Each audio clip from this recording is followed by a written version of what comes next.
45 days. I'm just getting back. I'm doing 45 days of introducing my new Oracle cards. It is the Everyday Goddess Oracle, and this is the beginning of, this is day 4 to day 15, but card number 14, because the deck has 45 cards, because there is a zero.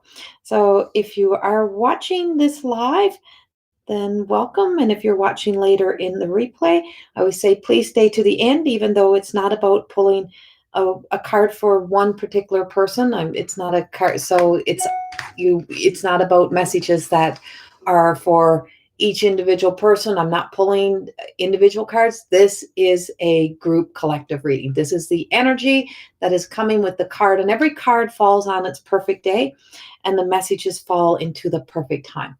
I don't know how many people I actually have in here this morning, and so I don't know if I have anyone here that can let me know if I'm actually up. Oh, I think I am. So I usually just wait for people to join in. I don't wait for the room to get too full, because it is morning and people do work outside of home and don't get to be on Facebook or YouTube every day. This is broadcasting actually live on YouTube and Facebook at the same time. I use a broadcasting system called Be Live.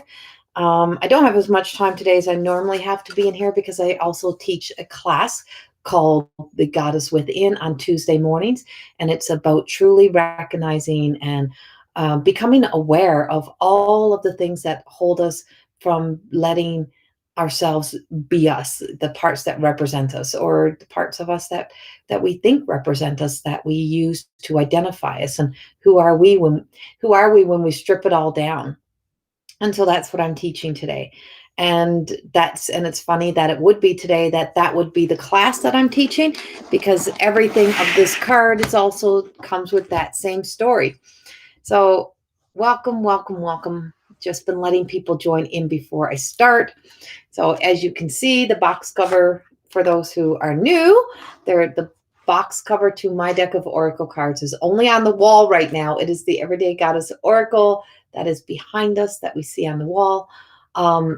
And then this is the cards that we're introducing. They are my cards. I just realized my email is open and it's going to ding, so I'm just closing that.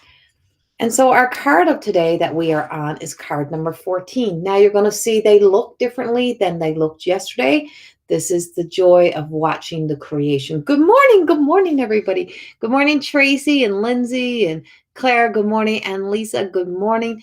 So this is the new look. This is how they are now coming to life. We've taken the back of the card and what would be the back of the card, and we have wrapped it around, and we've made the words bigger and the numbers bigger, the letters bigger, and we're creating a little design to go down in each one to show you if they are a maiden, a mother, and a crone. So that's not on there yet. So that will be also added on to each card, and that we haven't placed yet. So this is the new look. So you're watching transformation before your eyes, which is the beautiful 14, the card of the imperfectly perfect Gemma. And that is the beauty of creation. If you wait to create perfection, you will be forever waiting, forever disappointed, forever having expectations, forever stressing yourself out and living in worry and fear of not being enough or not being good enough. If you allow yourself to start putting out into the world the imperfect, it is much more real, it is much more authentic, and it begins a journey. It starts you being able to produce something so that you know that you hold yourself accountable to continually working towards striving to be the best version that you can be for you, but accepting the imperfect. And because there is nothing in nature or nothing that is here that is absolutely perfect. Nothing grows perfectly, nothing happens perfectly. The only perfection is in the God consciousness, which is impossible to achieve, just like the same kind of love that you get from the God consciousness, impossible to achieve here on earth. So the magic of this card and where this beautiful message comes from this morning is there's such awe. Once I created on the paper the imperfect images, and I channeled through the messages of what was being asked of me to create a deck of goddess cards. And I heard it loud and clear. You are creating the goddess cards. And I didn't know what they would originally be. And it was like, no, you're creating the everyday goddess cards. You don't need to go study and learn every single goddess that was ever in any religion, any cultural. You don't need to do that. That's not what you need to do. You need to recognize and live in the present moment that, we live in the awe and wanting and being guided by the goddesses that walk before us, but we forget about the goddesses that are up on earth right now. And we become so afraid of the goddesses, and we're taught that don't ever be studying or learning about the goddesses. Don't speak about the goddesses. You're going to be worshiping, devil work and da da da da da. Well, yeah, no, that's not true. And that the beautiful goddess energy gives us such, inspiration. And so any one of our past that was a female that walked before us was here, they give us the wisdom and knowledge. They teach us, they guide us, they teach us, they also teach us not what not to do. But when we're looking at us as goddesses, when you can see yourself as that goddess energy, when you can recognize that, why do we put so much focus into these goddesses, or not believing in, that these goddesses don't exist? Like, if we're afraid of this goddess, what are we afraid of within ourselves? This is Lilith, right? And so if we're so afraid of this, and we're taught to be fearful of this, and this is evil and bad, and you shouldn't even have a statue in your house of this Lilith or of anything else, then that is something that we're saying about ourselves. We are very afraid of our own female energy, and we're very afraid of our own divine energy. And we're always trying to perfect ourselves to be the image of what we think we should be, to put ourselves out there. And so the magic of this card is in my creation, and what Amelia, the artist, Amelia Richard, who's the amazing artist, did not know was that she had never built a deck of tarot cards ever in her life. She never did any design for tarot. She barely ever seen a deck of cards. Her mom, who's in here, Lisa Richard, showed her cards, right? And that's how she started to know of cards. And now, of course, she's getting a love for it herself. But there's this sense of, when she got it, she just started to do what she does. She started to create. And so they came to me in her raw form. They developed, they grew as she went. But she said, I don't know why I felt the need to put this stone in her hand, but everything told me to give her this stone. So when in giving that stone into the hands of this beautiful card, what she didn't know was that I always carry a stone that pretty much looks almost identical to the stone that she placed in the hands of Gemma. And when she was creating, and so I sent her the picture, and I said, you drew my stone that I use as a representation of me. And so, oh God, hold on, got to get rid of our daily, spammer. I don't know if I'm getting it. Hold on. Lisa, can you get rid of it? I don't know. It is actually not letting me get rid of it.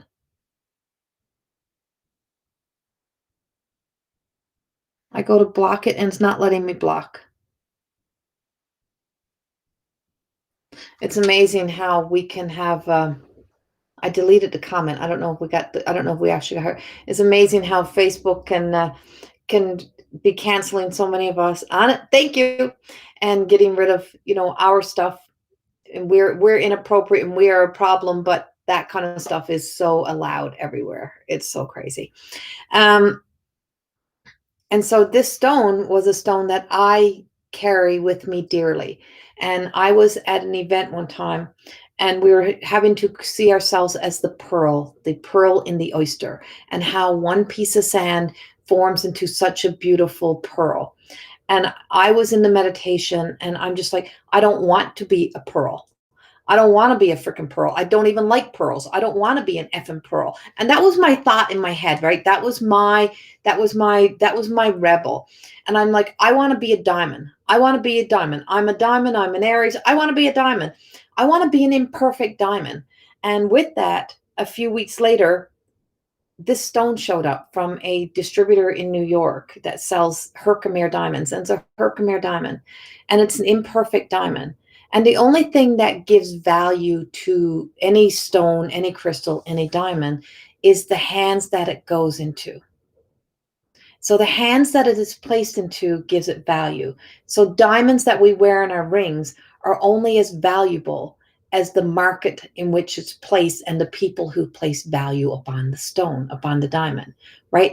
And so in the ground, every single stone is all has the exact same value.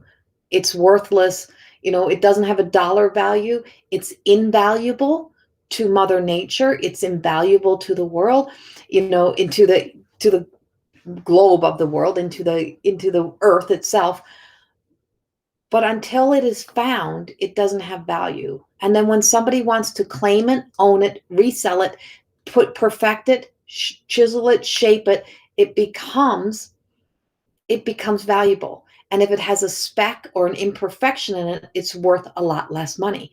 It doesn't have the same value. Well, that's what the stone represents, is that I get to decide how valuable this is. I get to decide how valuable I am. You get to decide. So when you look at imperfectly perfect, it doesn't mean that you're not equally as valuable as what you would be as if you were to perfect yourself. Learning to accept the imperfections of us is what truly gives us a sense of understanding our own worthiness, our own value. And that gem she's holding in front of her heart is that she gets to step into the world to pick up the pieces of her she has left behind. If you've seen my soul revival class that I teach, the goddess within the soul revival, and people are like, oh my God, I get all these statements and comments left when it's advertising on it of devil work, she's a worshiper, da da da. It's like, do they not understand? But you don't bother trying to explain this because you don't need to explain anymore.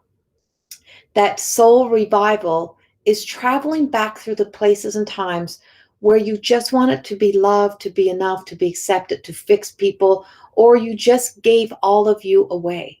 And we travel through and we look at all the areas where we unconsciously, unaware, gave our light away, gave pieces of us away, and we forgot to take it away. We wanted people to see the light in them so bad that we gave that away. And so we forget that we also have to do that for us. So soul revival is about picking up those pieces of you, seeing the value and worth that is in you, putting your nuggets, your golden pieces back into your heart so you can move the shadow and be able to walk in your truth. So her dress is green. If you notice, the top of her dress is like the shape of a heart. She has a little tiny heart down below. So I'm like, she has her big heart, and then behind that you have a little heart. So you have the big, big heart that keeps you going, keeps you alive, and it's got its own memory. It is that little heart. It's the soul heart. It is the soul essence that's always crying for you to just go. Just show up. Don't worry if your hair is done. Don't worry if you got your makeup on. Just let people see you. It's okay. And it's funny because I don't have my makeup on this morning. And I've become very okay to show up without my makeup on, that I don't need to have my makeup on, that I don't need to be. And I'm like, all of those things that we try to push into our lives, or we try to perfect before we show up, is that we forget how much beauty is in the raw, the vulnerable truth of us. How much there is to see when you uncover, and that's what I'm teaching today in my goddess class, is uncovering why we cover up. And so this beautiful stone represents for me, and I keep it in front of me all the time. And when I was doing live events, I would let people hold this, and people say, can I hold your crystal, your stone?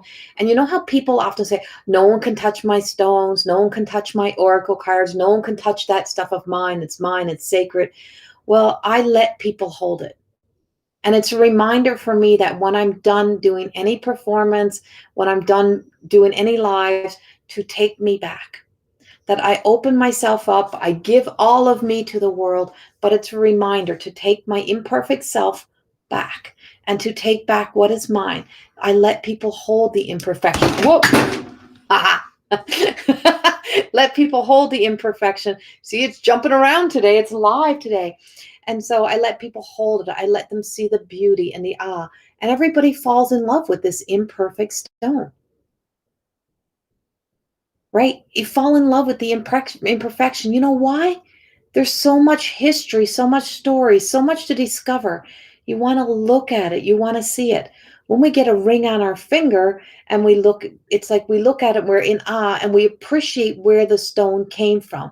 It is not so much the value of how big it is or what, you appreciate the love of where it came from. And so when you're showing people, it's like people go, oh, that's so beautiful. Congratulations. Is it about the stone or is it about being happy for you? Or people say, well, that's not big enough rock. I don't want to show people that I don't have a big enough ring on my finger. Well, that's show, right? And so when we truly can look at the imperfection, I'm like, if I could take that and even take a chunk of that and make that into a ring, I would, and eventually I think I will, eventually I would make this into the diamond in my ring because that's the pieces of me that represent and how Amelia didn't know, but she knew because what she seen when she created that was her own gem. She seen her own stone. And that when you start to see your imperfections as beauty, you truly start to see you. You truly start to see you. And there's such magic when you start to accept your imperfections. And if you look deep into her eyes, you see the beauty, you see so much of her. You look behind, you see the sparkle within that white light. Well, that's that beautiful light that lights us all up. That light that comes from the God consciousness from source, that's inside of each and every one of us. We are filled with that sparkle. We are filled with that. We don't lose that. That doesn't go away. We just stop believing in it. We start because we are conditioned.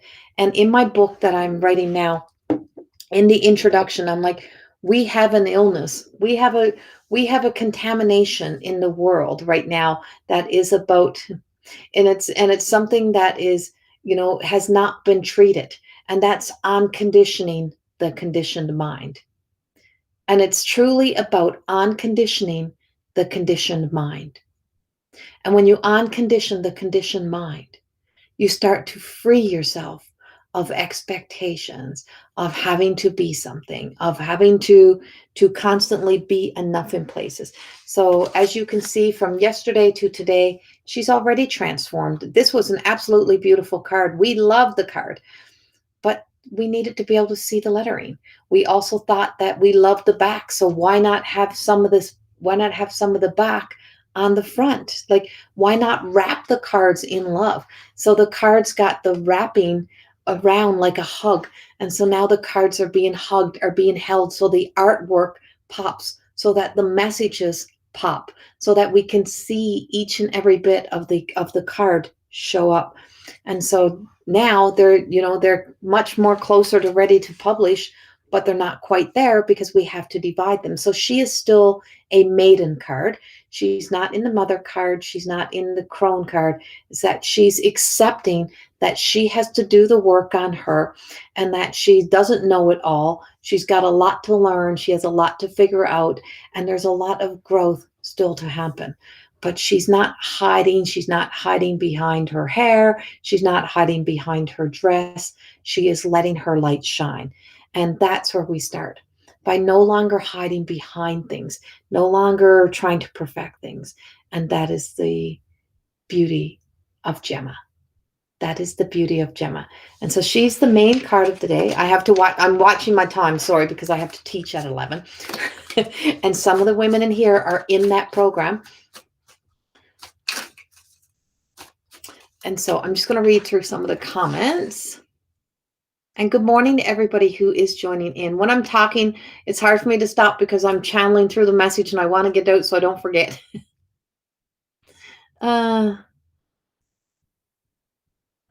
Okay.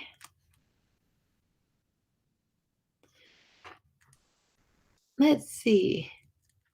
And whenever you see those messages pop up and say, "Oh, message me for your reading," it pops up in all of our lives. Don't ever click on them.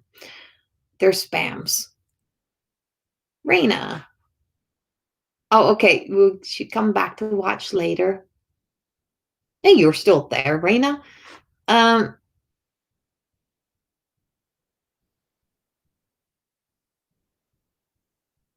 you had a dream about a stone. That's so cool. So when you're watching this later, if I know. Yeah. And so, yeah, so that dream of a stone is often the pieces of us, and that's what you're remembering. What you're remembering when you start to dream of those stones and those crystals, it's often reminding you that there's a part of you out there somewhere that is waiting to come home. That there's a piece of you out there in the world that is waiting for you to come home. When you start thinking, I just keep thinking of this stone. I just keep feeling like I need this stone. And that's the pieces of you. So I just kept thinking, like when I did my initiations into my raw energy, into working through raw, I I kept dreaming of black obsidian. And I had to get this stone.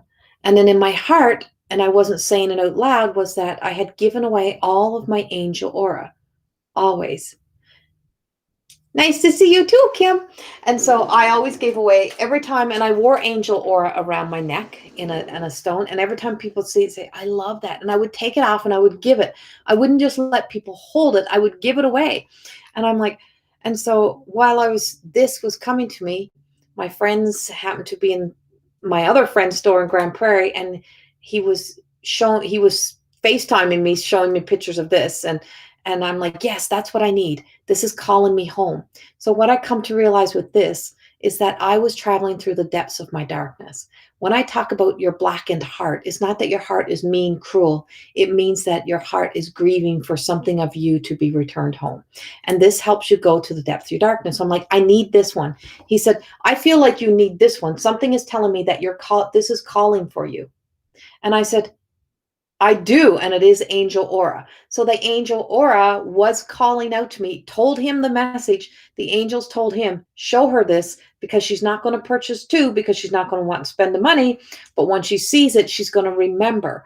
And I remembered all the parts of me that I gave away with love. With love, I wanted people to have them and so with love, this piece was returned to me. And these are from a friend in Grand Prairie.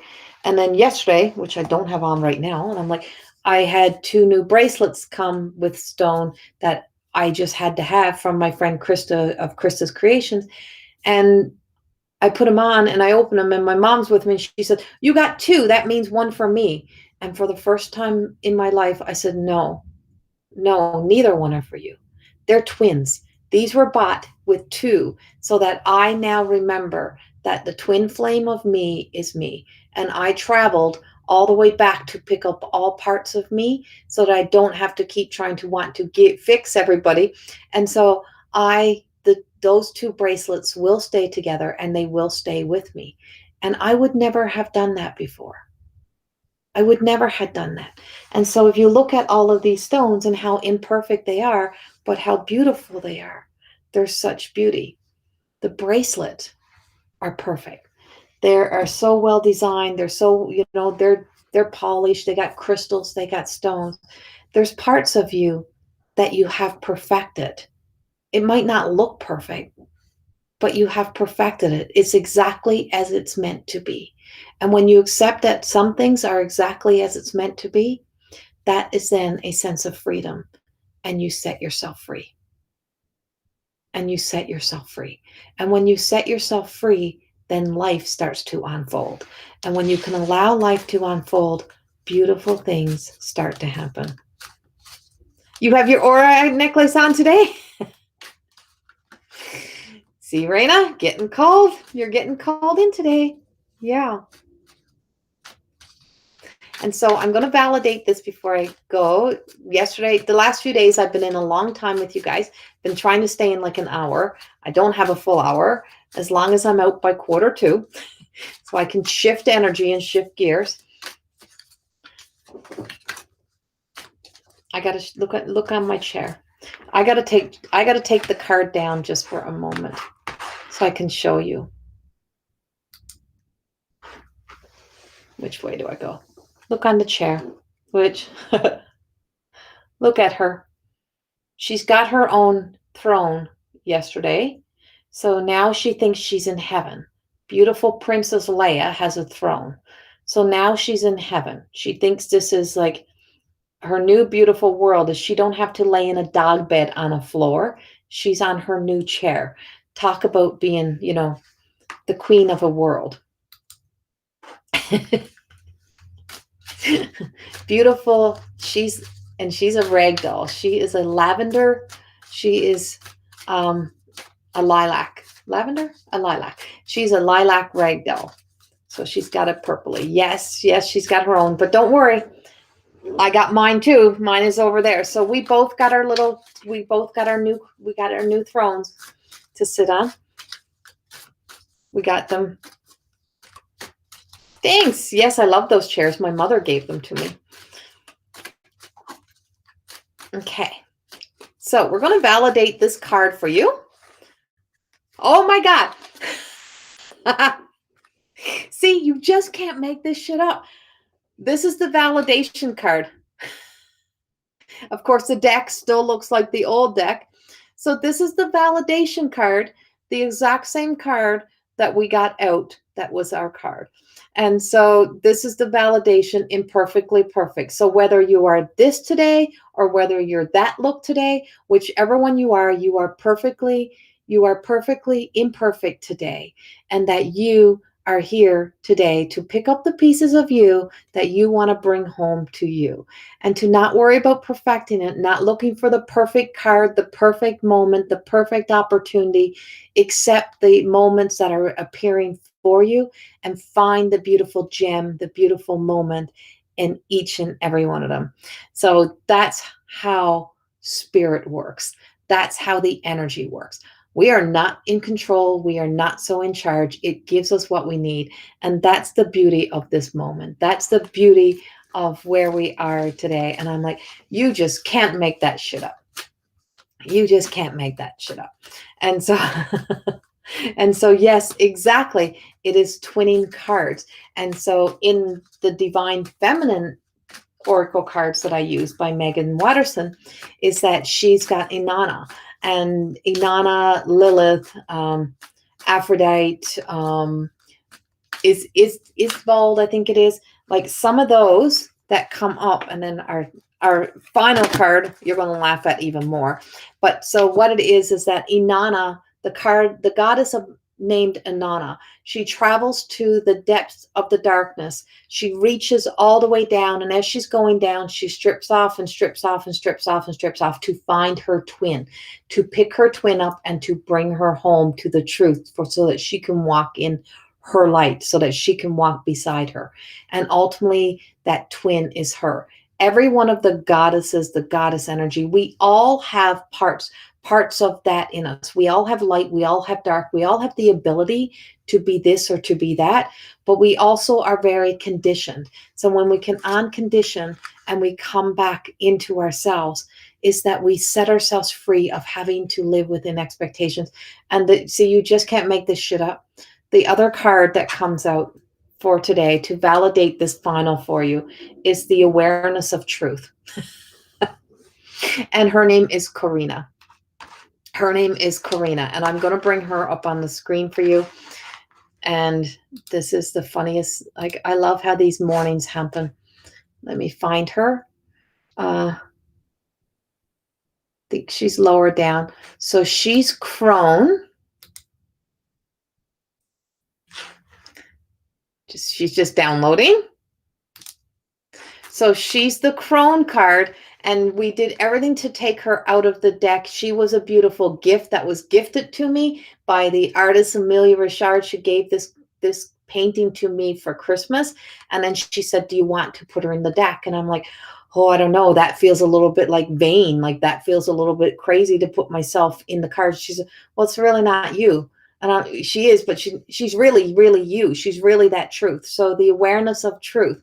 And so as we talked about traveling to the depth of darkness, the imperfect. So when I talk about this Herkimer diamond, I am referring to me. I'm referring to my journey, to that trip. And so the twin flame of the Gemma would actually be me. And when I was young, when I was young, my natural hair color, as most people know, you can see my regrowth more times than you can, is that I have natural long dark hair. And I always had dark hair for years. And I just had this call to go blonde, and I always wanted, like, when I was little it was light and then it turned really dark. My culture, my mother's side of the family is all Aboriginal. We are Mi'kmaq First Nations. So, and I used to have much darker looking skin and darker hair. And for some reason, I became very light looking. I said I moved to Alberta and I lost my skin tone, like my color changed, and so, but my hair also changed. And so the twin of that imperfect is the girl who now sits on her throne, as I got these chairs at it with the cat, is that I sit in my truth. And your throne is your truth. Your crown, and I always say my crowning glory is hair. And so I was a hairdresser for years. And so I gave away so much of me out of love of wanting, to create beautiful hair for everyone else. But my hair always looked like crap because I never had time. And so the awareness of the truth is when you find the key that you are the gem that you're looking for. You are the treasure that you're looking for. You're the love you're looking for. You're the happiness you're looking for. You're the everything that you are seeking and searching outside of you. You bring it home to you. So my real name is Corina. That's my birth name. And nobody ever used it. And it was almost like it was a shame name. It was only called when people were, on government papers, officials, bills, anything that comes that were not linked into the beauty of me. But I was always Corey. So I was always fighting to create the image of Corey. And the moment that I could accept Corina, accept all of who I was, once I traveled down and I picked up Corina and I accepted those parts of me and I accepted all of me, including my name, which I wouldn't even tell people my name. And I love it on somebody else. So why couldn't I love it on me? And so when I found that, and when she sent me this picture, this card, and I said, that's how you see me? I look like that? I could not see myself looking like that. Years and years and years of, and like food, like having eating disorders, traveling through body imaging, all of that, I still could not even see myself as being thin. And I would look at my pants and see the size that I now wear. And it was the only way I knew I was thin, because what I was seeing in the mirror was never the image of what I was seeing, because your mind create your reality. So what you think you're seeing, what your eyes see, lies to you. So you can be lying to yourself when your mind is so caught in a story and so caught in different places, so caught in images and conditioning, that when you uncondition yourself, when you change your neural pathways, when you create new stories, new journeys, when you create a new way to see things, you allow yourself to see, when you stop trying to perfect it, that the imperfect you is the awareness of the truth. Everything that you seek and search outside of yourself, everything you seek and search to fix inside of somebody else, is all inside of you. So today, I hope you find that in you. And my hair is one of my crowning glories. I love my hair, even when I don't brush it, and sometimes I don't brush it for days, and other times I perfect it. And I did go back dark one time. And when I went back to dark hair, my daughter told me she wasn't even getting in the car with me. And it's not that it looks bad, it looks beautiful on me, but it's not me. Right. And so when you keep trying to be something that's not you, just because somebody else got it, or you want to look like somebody else, or you're trying to hide yourself, you keep taking away the pieces of you. Be you. The same hair being the crowning glory, being a hairstylist, right, Kim? Yeah, exactly. It is that crowning glory. And it's like there's such, and what we believe, sometimes we go get our hair done, we think it's going to, oh, I feel better now. It's all temporary. Everything from our clothes to everything is temporary. You got to strip it all off. And you got to be comfortable being raw and vulnerable to discover that that's where the truth of you is. That's where the truth of you is. Right? I feel, Shanda, the bigger the hair, the closer you are to God. I wear a big messy bun, right? That's true, right? I'm wearing my big ass hair. I feel like all women go through that, but it's so silly because you're beautiful. Well, that's the conditioning, right? Right, when my heart was black, right? And so now, Amy, now you're shifting and moving, right? We grow, we evolve. And so, like I say in the very first statement of the new book, The Way, that's going to be a journal, so it's going to make you question yourself, is is that the biggest illness that we have is that we have never treated conditioning. We have, and the biggest, we've never treated the conditioning. And if we can undo the conditioning, so uncondition ourselves to the truth of the old belief systems of what you're conditioned to believe, the fears, or how you think you should show up, or the hairstyles you should wear, the clothes. When you break yourself free of that, you break yourself free of a lot of things, right? Yeah.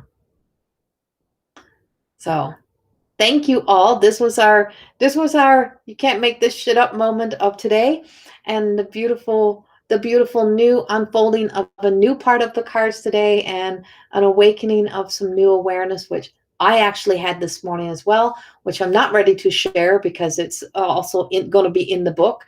But um, a big breakthrough this morning for me in some of my my own healing journey and in my own thought process, and it really will change things for people when they read it in the book as well. So I can't wait to get these cards out. I can't wait to get this done, but there's still, the cards got to stop chatting so that we can lay down one story for each one. So I'm going to call in my two Lisas, Lisa Richard, and who's the editor of all of this work, and who is the mastermind behind Corey School of Magic, and the word alchemist, Lisa Star Francis. If you don't follow her page, or if you don't follow Loving Energy Recharge, get on both.